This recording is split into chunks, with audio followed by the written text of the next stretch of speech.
Welcome to Hit the Brakes with Bill.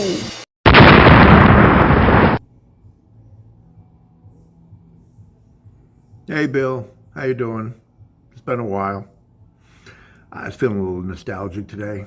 One of my friends on Facebook had I think it was a new profile pic, and it was of Jackie Chan and his co-star from The Big Brawl.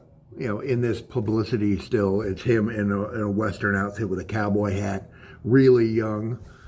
And the memories just started flooding back in. I don't know. I think I probably saw the Cannonball Run first, and that's where I first saw Jackie Chan. But I don't think I stayed around for the credits, so I didn't think I looked at the credits. Oh, that's Jackie Chan. I had no idea. I just loved it. I was watching that movie, and Jackie happened, and I'm like, wow, it was the coolest thing ever. I think back to that time, I really enjoyed watching anything that had martial arts in it, any karate movies or kung fu movies. I loved the Bruce Lee movies, or even, you know, the knockoff Bruce Lee movies. I had a lot of fun, black belt theater kind of stuff. You know, Saturday morning, black belt theater, coolest thing freaking ever. Pardon me. Anyway, it brought back this memory of me. I think it was in 82, 83 possibly. And I was riding my bicycle past the theater on the base. This is in North Carolina. And I stopped. It was closed, but I stopped. And I was looking at the posters, you know, in the cases. And it was Jackie Chan from The Big Brawl. You know, it was Battle Creek Brawl, but I think at that time it was called The Big Brawl. And he's in his blue uniform, sleeveless, he's doing a cool pose. And I'm just standing there on my bicycle looking up at this poster, you know, kind of with awe as a little kid. I'm like, I want to see that so bad. I didn't go see it. I wish I had. I really wish I had. It would have blown my mind at that time. I would have loved it so much. Anyway, a year, 2 years later, maybe, in '84, we moved to Japan. And, you know, being new in Japan, my dad had some people at work and was like, hey, come over to our house, have dinner, meet our family. So they're like, you know, they took me along with them. Whatever. Rather stay home in my bedroom and play with my stuff. Whatever. So I go, and they're nice people, and we have dinner, and then they're going to start talking. The guy says, hey, Moose, we have a VCR out in the other room. You can go out there and fiddle through the tapes and see if there's something you like. And I'm like, okay. So I go in there, and I'm like fiddling through, and I pull out one, and it's the Battle Creek Brawl. But I see the picture, and I'm like, that's the Big Brawl.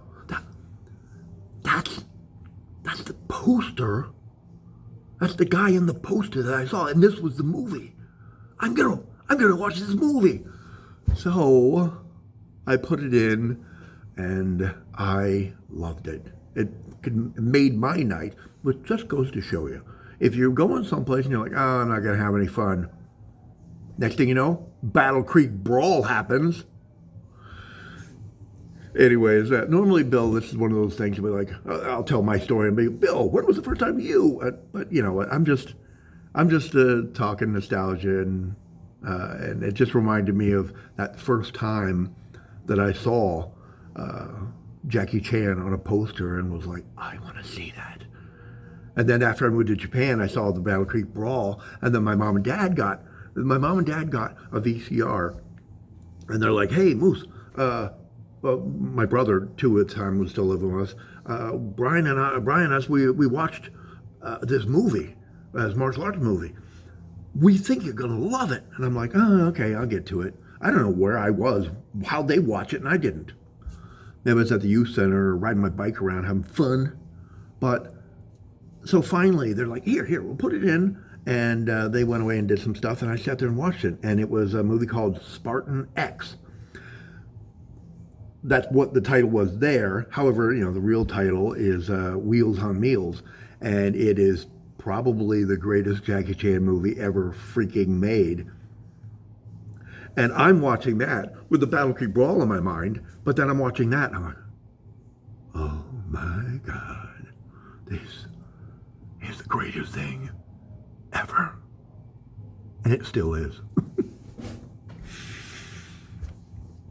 So, this is just me gushing about my love for Jackie Chan, especially during that time in the 80s, because after that, I got, my mom and dad didn't get one. I went out to a Japanese video rental place and had the guy figure out how to get me a membership and write my stuff on there. I'm like, what do you put here? And he didn't even speak English. And we figured it out. And somehow he was like, that's good enough. You give me the money and you can have the videotape. If I never came back, I don't know how he'd be able to track me down. But because I went in there and, on the outside of the wall, there was posters with Jackie Chan on it. And I'm like, oh. So I go inside, and that's when I first found the other, Twinkle Twinkle, Lucky Stars, Seven Lucky Stars, Enter the Fat Dragon with Sammo, all these other movies with Jackie in them, and Jackie's movies, and I just went nuts. And I've been nuts for Jackie ever since. That's it. Bill, you got anything to say about Jackie Chan? I think we've done one about Jackie Chan before, but, it's Jackie Chan.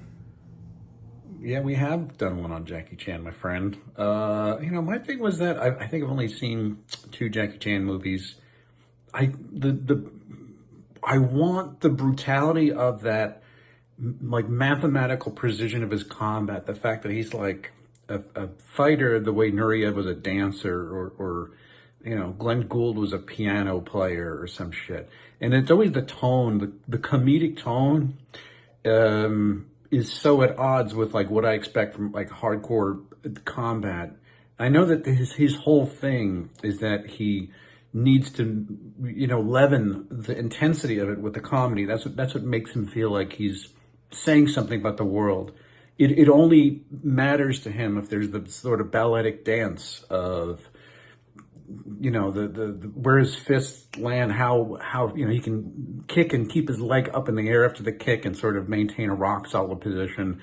And it's all in the love of sort of the movement of the body, but also the fact that even though people are getting hurt, it's this idea that he's still trying to just show everybody a good time. He's not trying to freak anybody out or spook them or scare them, with war. Ironically, he's not a violent guy. I mean, I don't know if any of those guys were, but, and the other thing, it's a bomb to see your face for 6 minutes on the video. In a couple of weeks, I'm headed back to America, and it always kills me that I go thousands of miles and I get to New York City. I'm always happy to be there. I always feel like I'm home. And I'm going to see Jamie. I'm going to see a bunch of our, mutual friends. We're going to do a podcast, probably end of the year thing with Marcus Pinn and Cotto. But it's still too far that, like, how could I get the Moose Maniac somewhere nearby?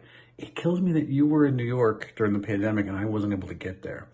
And I just sort of feel like how long are we going to put this off for?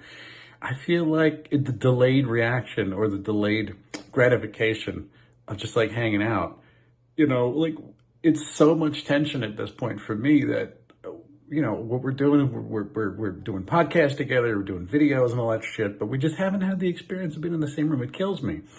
I mean, I'm thinking about this because it is going to be great to see Jamie again. I see him once every 6 months. So we get together for a night. In addition to doing a podcast or something like that, we actually hang out in real life, one of those restaurants in Jamie's neighborhood, and it's great. And, I'm thinking about all my American friends who I only get to see like once every 6 months. I was in the city for like a month in June. I'm going to stay for a couple of weeks in December. So, 6 months of time skip. It's actually something to talk about in everybody's lives. Not that we're not chatting by text and video and shit like that, but it's the idea of meeting up with people in real life with enough time elapsed between meetings that we can ask them about their kids, can ask them about their health. You know, I've had friends, fathers die in the last 6 months. I mean, you know, a lot of weird shit's going on in life. We're all going through changes. I'm about to turn 50. Not that you're not already there beyond that. In about 6 months, I turned 50. We're getting old, man. I got gray hair all over my face. Anyways, not what you asked for. But it prompted a response in me that you're in the break room. And it made me feel like there's something I'm responding to, something I wanted to say. And I appreciate seeing your face, man. You know how it is.